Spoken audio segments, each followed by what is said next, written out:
नमस्कार, आप देख रहे हैं अनादि टीवी। मैं हूं आपके साथ ऋतु सिंह। शुरुआत करेंगे इस वक्त की बड़ी खबर। आपको बता दें, राजधानी भोपाल से खबर मिल रही है जहां शिवराज कैबिनेट की आज बैठक है। मंत्रालय में सुबह 11 बजे कैबिनेट बैठक होगी, जिसमें अवैध शराब को लेकर सरकार कड़ा कानून बनाएगी। वाणिज्यिक कर विभाग के प्रस्ताव, साथ ही जहरीली शराब बेचने पर आजीवन की सजा। मौजूदा कानून में इसमें 10 साल की सजा का प्रावधान है। तो शिवराज कैबिनेट की बैठक में आज ये प्रस्ताव रखा जाएगा। एमएसएमई के निवेश को बढ़ाने के प्रस्ताव को भी मंजूरी मिल सकती है। सिंगरौली में आईटीआई खोलने को लेकर प्रस्ताव इस बैठक में शामिल होगा। तो डायल 100 की सेवाएं बढ़ाकर 2027 तक करने का प्रस्ताव भी बैठक में रखा जाएगा। आज शिवराज कैबिनेट की बैठक है। सुबह 11 बजे कैबिनेट की बैठक मंत्रालय में होगी, जिसमें कई महत्वपूर्ण प्रस्ताव आएंगे और इन प्रस्तावों को मंजूरी मिल सकती है।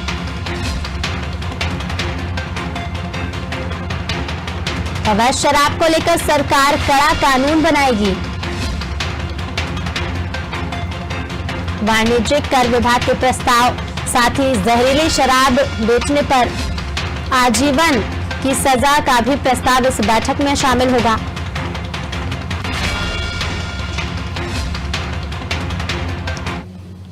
चलिए, इसी खबर पर और अधिक जानकारी के लिए हमारे साथ हमारे संवाददाता दुष्यंत पाराशर जुड़ चुके हैं। दुष्यंत, आज शिवराज कैबिनेट की बैठक होनी है। सुबह 11 बजे मंत्रालय में ये बैठक होगी। कितनी अहम ये बैठक होने वाली है? किन किन प्रस्तावों को मंजूरी मिल सकती है?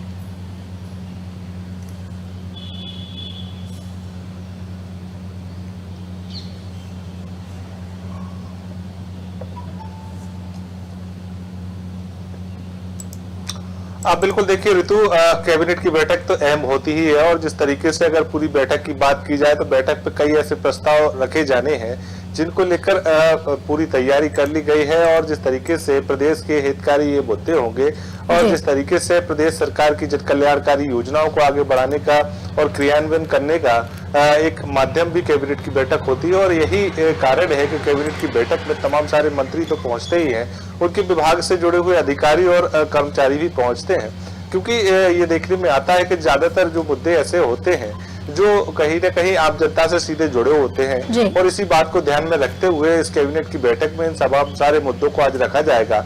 अगर पूरे मुद्दों की बात की जाए तो लघु एवं सूक्ष्म एवं मध्यम उद्योग से जुड़ी जो प्रस्ताव है वो भी रखे जाएंगे। और जिस तरीके से लगातार ये प्रयास किया गया है कि जो डायल 100 का सेवा काल है उसको 2 साल और बढ़ाया जाए, मतलब 2027 तक किया जाए, तो इसको लेकर भी प्रस्ताव रखा जाएगा। बीना रिफाइनरी में जो कोविड अस्पताल तैयार किया गया है उसको संचालित करने का भी प्रस्ताव जो है वो इस कैबिनेट में की बैठक में रखा जाएगा। और जिस तरीके से अगर बड़ा मुद्दा जिस तरीके से निकलकर सामने आया है इन दिनों, प्रदेश में जो अवैध और जहरीली शराब जो बेची जा रही है और जिससे कई लोगों की अब तक मौत हो चुकी है, तो ऐसे में इस शराब के मामले को लेकर प्रदेश सरकार कानून बनाने के मूड में है। और इसी बात को लेकर आज इस प्रस्ताव को कैबिनेट मंजूरी दे सकता है। और आगामी दिनों में जब विधानसभा का सत्र होगा, मानसून सत्र, तब इस विधानसभा के सत्र में विधेयक बनाकर इसको पारित भी किया जाएगा। हालांकि सजा के प्रावधान की अगर बात करें तो अभी इस पूरे कानून में 10 साल की सजा का प्रावधान है, लेकिन अब सरकार ने इसको बढ़ाकर आजीवन कारावास का प्रावधान करने का निर्णय लिया है।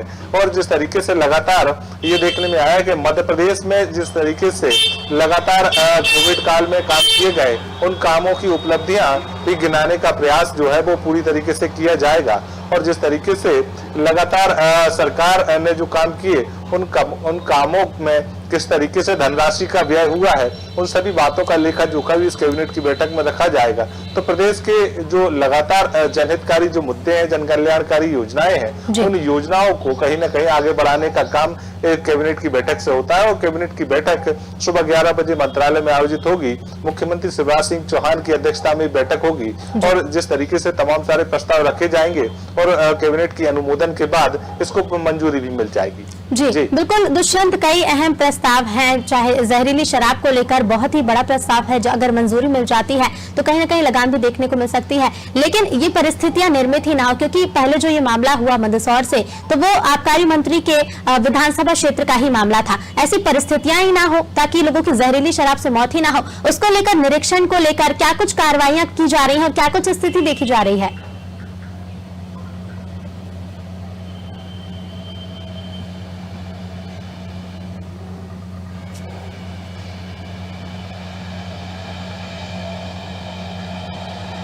देखिए, पूरा मामला जांच में है और जिस तरीके से लगातार एक टीम बना दी गई थी सरकार की तरफ से और वो टीम इस पूरे मामले की जांच कर रही है। इस पूरी टीम के जो अध्यक्ष हैं वो गृह विभाग के एसीएस राजेश राजौरा को बनाया गया था और उसके बाद से ही लगातार जो है वो ये टीम जो है पूरे मामले की जांच कर रही है। मंदसौर के बाद ये मामला जो है वो कहीं ना कहीं और भी जिलों में और भी जगह पर संभागों में देखने को मिला था। तो ऐसे में पूरे मामलों की जांच जब पूरी हो जाएगी तो जो लोग दोषी होंगे उनके खिलाफ कार्रवाई भी करने की भी जो अनुशंसा है वो सरकार की तरफ से की जाएगी। और जिस तरीके से लगातार ये देखने में आया कि एक बड़ी संख्या में जहरीली शराब से लोगों की मृत्यु हो रही है। पिछले साल भी देखने में आया था कि मुरैना और भिंड की ओर भी कई लोगों की मृत्यु हो गई थी और उसमें सरकार ने कार्रवाई की थी। लेकिन अब इस पूरे जो लगातार गाये बगाए इस तरीके के मामले निकल रहे हैं और उससे कहीं ना कहीं मध्य प्रदेश की छवि तो खराब होती ही है।